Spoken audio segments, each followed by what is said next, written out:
In this tutorial in CyberLink Powerdirector, I'd like to show you how you can change the opacity of video clips on the timeline. This has now been restored as of November 16th, 2023. So I have two clips on the timeline. I'm going to enlarge the timeline so we can see better in both directions.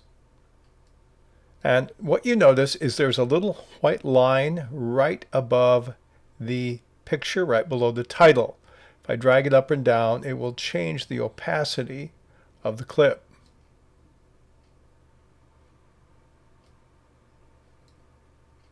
Now, if I want to change the in and out, there's two ways I can do that. One is just hold the control key down and click it and set a keyframe.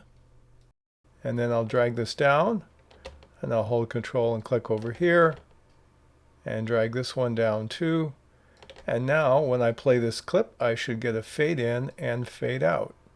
We'll click here, fades in, and then back I can fade out. I'll stop it here and I'll just put a couple others in here to show you can do this anywhere inside the clip that you want. We'll do a complete fade out right here in the middle, and we'll set this in and it'll go to black, and then it'll fade up again and fade out. Now, another way you can handle this is to take the clip and click on Edit, and then you can do under Opacity, Fade, and Blend, you can do a fade in, fade out. That's a quick way to do it using the menus, but you don't have to get in the menu structure at all.